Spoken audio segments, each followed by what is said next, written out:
It started with a knock sharp, urgent, like it knew exactly where to land in the hollow of my chest. The kind of knock that doesn't wait politely on the porch but pounds with a pulse of its own. Rain was slamming against the windows in sheets. Wind howling like it had something to say. I wasn't expecting anyone. I was half drunk, half lonely, sitting in a hoodie with the TV on mute and my bourbon glass sweating on the coffee table. I opened the door and there she was. Emma, the girl next door. Drenched from head to toe, shivering in a thin hoodie and jeans that clung to her like they didn't want to let go. Her hair was soaked. Dark waves stuck to her cheeks, her lips a little blue from the cold. She looked like something torn from a dream and dropped into a nightmare. "Sorry," she said, barely above a whisper. I locked myself out, and I just stepped aside, no hesitation, no words.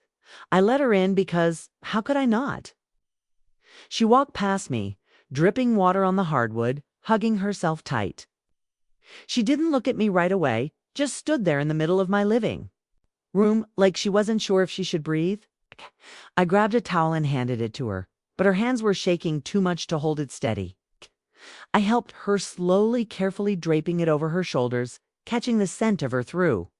The rain and cold. She smelled like vanilla and something wild underneath. I told myself not to stare, but God, I did. She peeled off the hoodie with my help, and underneath was a tank top soaked through, clinging to the soft curve of her body. My eyes dropped just for a second, but when they met hers again, she wasn't looking away. She wasn't blushing or turning shy like she used to when we passed each other in the hallway or out by the mailbox. She was looking straight through me. "You don't have to pretend you're not staring," she said. And just like that, something inside me cracked open. I swallowed hard. I wasn't pretending. She stepped closer slowly, like she was testing the weight of the air between us.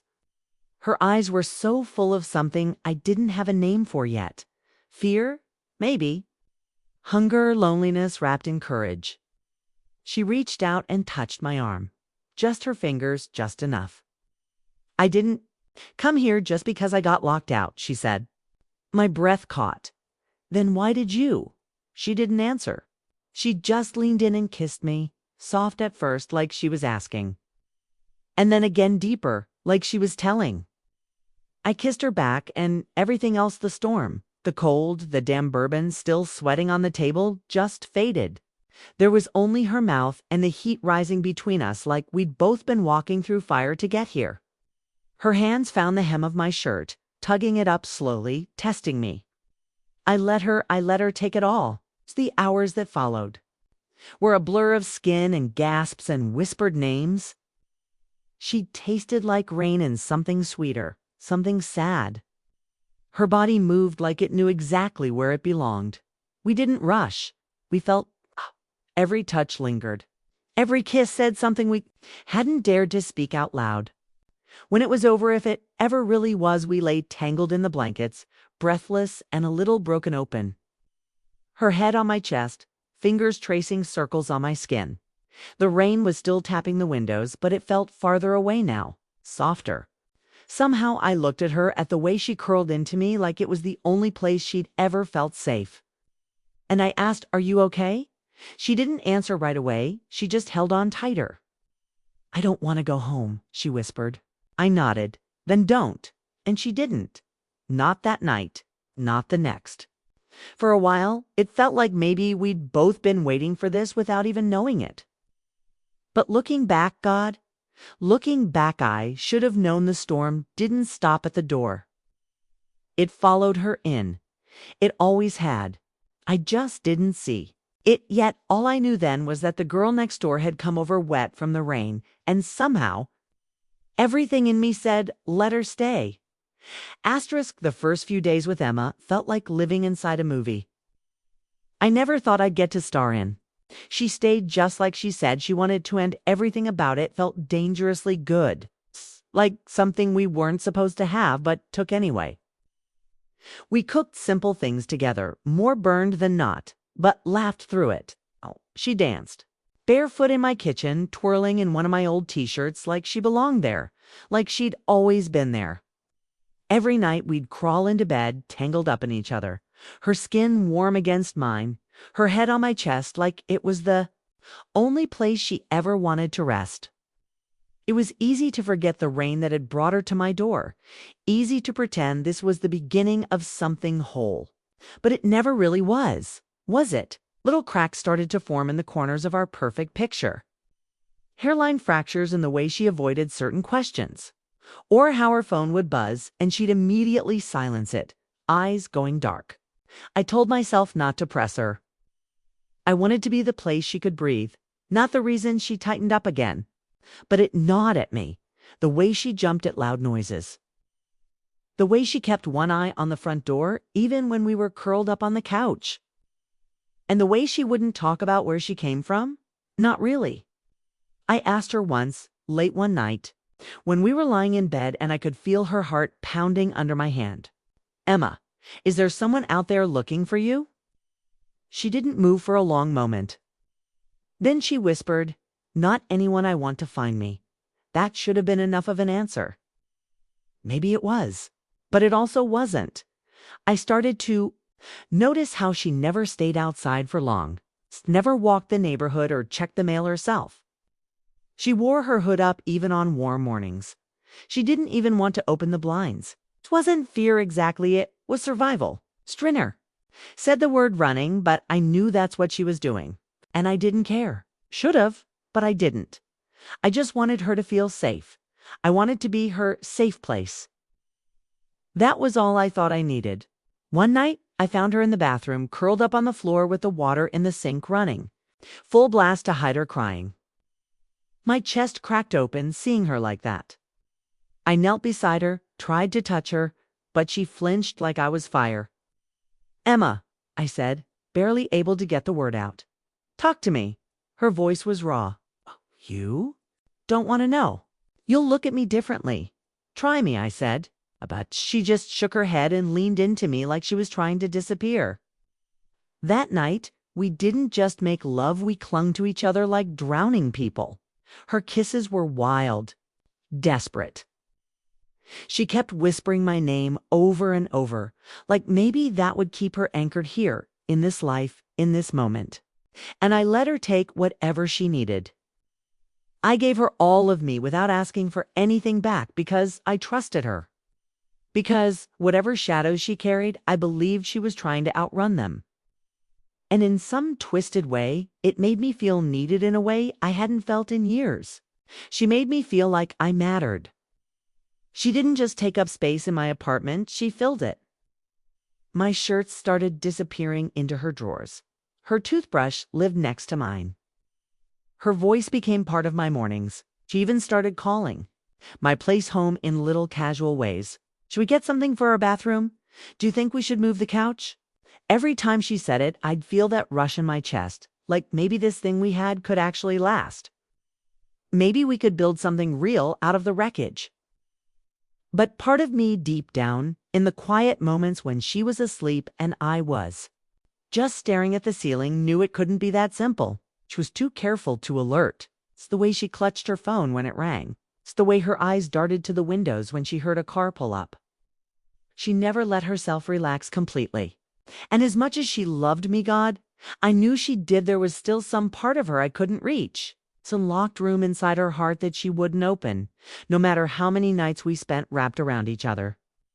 I kept telling myself it was okay, that it just took time, that love was enough, that I was enough. But I'd never been with someone who made me feel both completely alive and constantly on edge. Like I had something to lose for the first time in years, and I was already holding it too tight. I started to realize that whatever she'd escaped from hadn't let go of her yet. And the worst part was, it was starting to wrap around me, too. The call came on a Tuesday morning, just after sunrise. I remember because Emma was still asleep in my bed, curled on her side, her face calm in a way I rarely saw when she was awake. The sheets were tangled around her and the early light spilling through the window painted her in soft gold. I was making coffee, trying not to wake her, when my phone rang. Locked number. I almost didn't answer. But something in me, some buried instinct, told me I needed to. The voice on the other end was cold. Male.com in that way that makes your skin crawl. Tell Emma to come home, he said, like it wasn't even a question, just a command. My heart stuttered. Who is this? I asked. Silence. Then, like, it was obvious, he said. You know who I am? Then he hung up. That was it. Just enough to turn my blood to ice. I stood there, the dial tone still echoing in my ear, my stomach sinking like a stone. I walked back to the bedroom, phone still in my hand, and just looked at her. She looked so peaceful, so small, like nothing in the world could touch her. But something already had, and it was coming back. When she woke up a few minutes later, I tried to stay calm. I told her about the call. Her face went white, like every bit of warmth in her drained out all at once. She didn't scream. She didn't cry. Just sat there on the edge of the bed, staring at the floor like it was a cliff. Emma, I said, kneeling in front of her, you need to tell me what's going on. She didn't look at me, just whispered, I never wanted to bring this to your door. That hit harder than I expected, because I knew right then, without her even saying the words, that she hadn't just stumbled into my apartment soaked from the rain. She had run to me. She had picked me, not because it was convenient or safe, but because she needed somewhere to disappear. And I let her. I loved her, even if I didn't fully understand her yet. Finally, she started to talk. Her voice was shaky, like she was breaking apart with every word. She told me about him, the man she'd lived with, a man with money, influence, and a darkness that didn't show up in photos. He controlled everything: her bank account, her friends, even her phone. She wasn't allowed to go out alone. He tracked her, followed her, loved her in the way a wolf loves a cornered rabbit. She said leaving him had taken months of planning. She'd stashed away cash, slowly, secretly. She bought a second phone he didn't know about. She memorized bus routes. She deleted herself one piece at a time until one day she simply vanished. And she had no idea how he found her now. I thought I was careful, she said, tears streaking her face. I thought I was finally free. I wrapped my arms around her and held her tight. I could feel her shaking all over.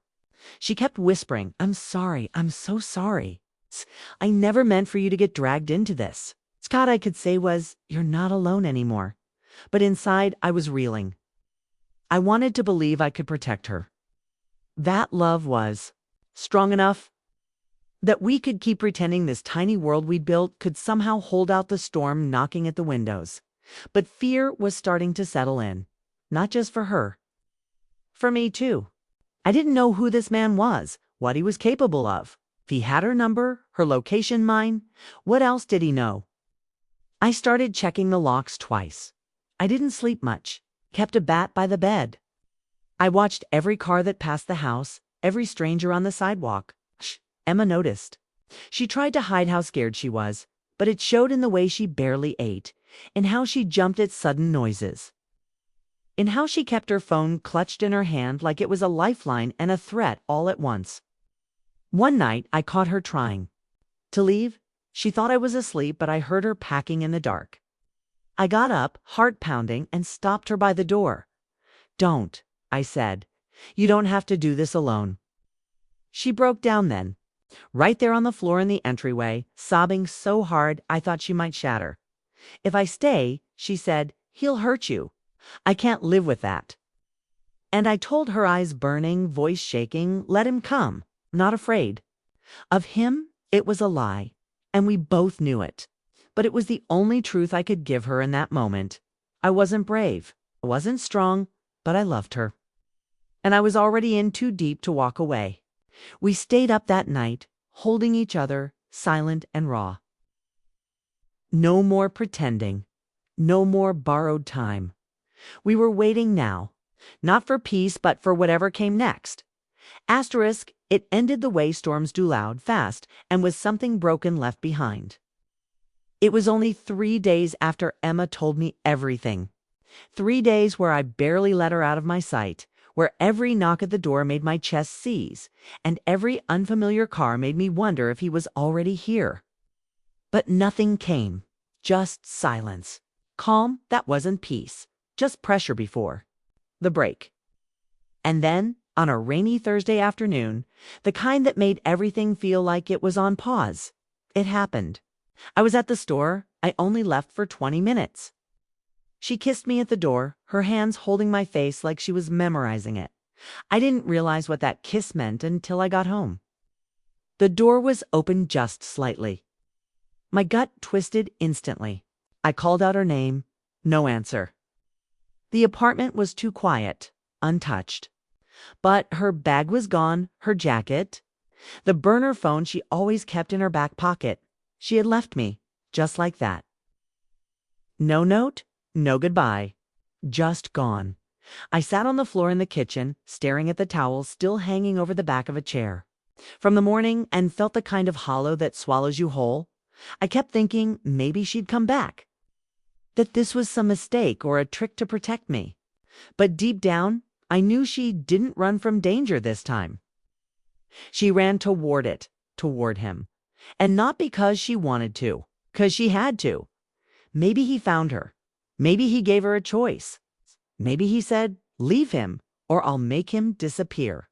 And knowing Emma, she would have taken the fall alone every time. She would have walked back into that nightmare just to keep me safe. The betrayal didn't come from her leaving. It came from not letting me fight with her. I would have stood beside her through anything. But she never gave me the chance. For days I searched. I called her burner phone. It was dead. Went to the police, but there was nothing to report. No crime, just a girl who left without a trace. Tried her old social media accounts long. Gone. It was like she'd never existed. And the worst part? Started to wonder if I ever really knew her at all. Emma was even her real name. If the tears, the laughter, the nights spent wrapped in my sheets and my arms, any of it was more than just a desperate survival tactic. But then I'd remember how she whispered my name in the dark, like it was the only word that made her feel human. I remembered the way she flinched at shadows and clung to me like she didn't believe in tomorrow. That wasn't fake. That wasn't a lie. That was a woman fighting to feel safe, just for a little while. And I was the one place she almost found peace. A few weeks passed. I stopped waiting at the door.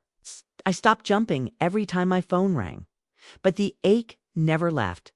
It just changed shape. One morning, I got a letter. No return address. Just my name written in her handwriting, looped and tilted like it always was when she was in a rush. Inside, one piece of paper. No date, no greeting, just her words. I couldn't risk you. Not after everything. Need you to live a life that isn't built on fear. I will always love you. You were my breath when I was drowning. You were the only thing that ever felt real. Sorry I couldn't stay. But you gave me something I didn't think I'd ever find again, hope. Don't look for me, please. Just live. I read it 100 times, memorized it, folded it neatly, and placed it in the drawer beside my bed where her hair ties still lived. I didn't cry. I just sat there, holding the paper like it was the last piece of her I'd ever get. Weeks turned into months. I went back to work. I started sleeping with the lights off again. I even tried dating. Nothing stuck. No one laughed like she did, or got quiet the way Emma did when she was thinking too hard. No one left that same dent in my pillow.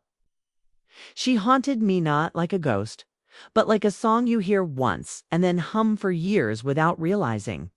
And some nights, when the wind picks up and the rain taps against the windows just right, I still half expect to hear that knock. Still imagine her standing there, soaked to the skin, whispering, I didn't want to leave. But she did. And I let her. Because love, when it's real, it's about chaining someone down. It's about letting them run if that's what they need to survive. Emma needed freedom more than she needed me. Maybe someday she'll find it. Maybe she'll be somewhere, warm and far away, hair blowing in the sun, no longer checking over her shoulder. Maybe she'll remember me the way I remember her in Pieces and Firelight, with hands held tight and words we never fully said. She came to me from the rain, and in the end, she went back to it. And all I can do now is hope she found the sky again.